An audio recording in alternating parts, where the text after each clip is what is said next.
All right, I'm standing here with Paul from Nashua, and what's your take? I mean, I know you picked Nashua, but what's your take on the idea of making one town in New Hampshire free? It probably wouldn't be Nashua, but you know, the idea of concentrating a large number of liberty activists in one spot, making it the freest town in New Hampshire. I think it's a great idea.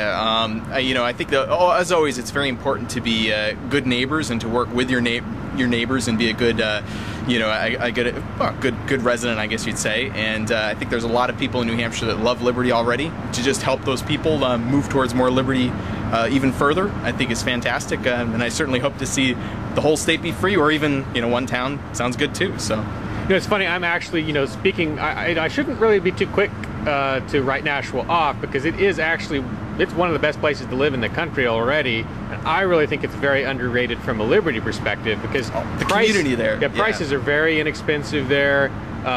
You know, it's a lot of good things about it. And what's been your experience in the year or two, I guess, that you've been over there? Oh, I've been very happy with Nashua. I think the community there is outstanding. It's growing all the time. You know, we have meetings twice a week that are always community. Liberty community. It's always very well attended, and there's a new hacker space, which is, for people who don't know, has nothing to do with computer hacking. It's you know, machining and building, inventing things.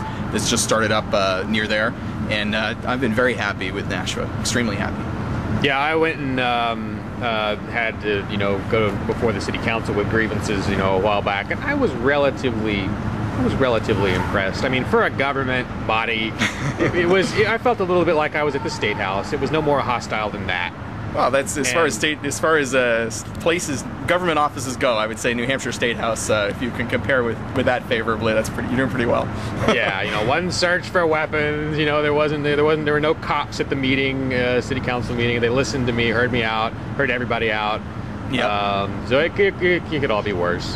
But have you had any other positive or negative experiences with specific towns around the state? You know, not myself personally. I haven't spent a whole lot of time. I think the seacoast is absolutely gorgeous. I mean, anybody visiting New Hampshire should take a drive up Highway 1A, for example, which goes right along the seacoast.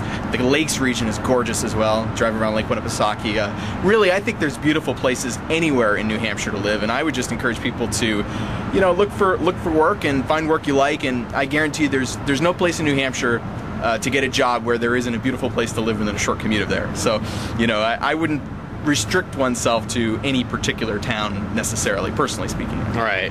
And now, while you're in Nashua, you have been focused on creating a new institution, essentially, pro-liberty institution. Tell me a little bit about that. Yeah, it's called Liberty Campaign Services, or at this point, perhaps it'll be New Hampshire Liberty Alliance Campaign Services. We just met with them this past Saturday, and it looks like tentatively they agreed to have us under their banner.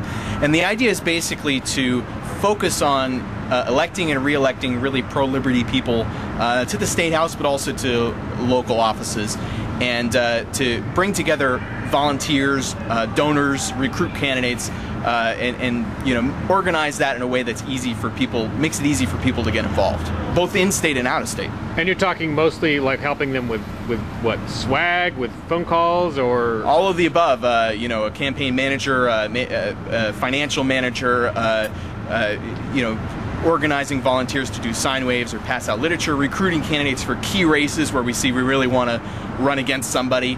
All of the above, I would say, and finding donors as well. Oh, now that's a near and dear to my heart, the idea of focusing the efforts where you've got like two people running, and one of them gets a 20 rating from the New Hampshire Liberty Alliance, and another one gets a 95.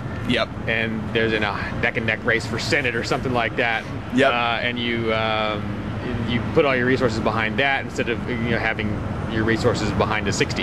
Yeah, and we're thinking about being a little more focused for this particular effort, finding really 20, 25 maybe races to really focus our efforts on, and yeah, identifying those races where the criteria are: we want to have a candidate we really can get behind that really believes in liberty. We want to be running to defeat someone who really is anti-liberty, and we want to have a good chance of success.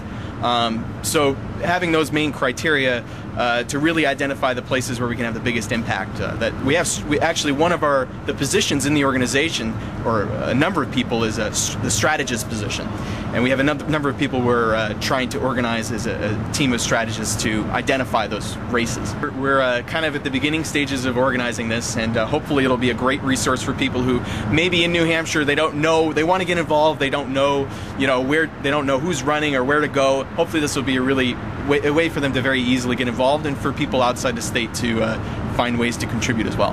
What website should I aim people at? Well, for start, we don't have a website set up yet. We'll be working on that. It's going to be under the New Hampshire Liberty Alliance website, which is nhliberty.org. Oh, okay, good. Yep. Simple enough. All right, thanks, Paul. Thank you. Don't get mad, get video. All right.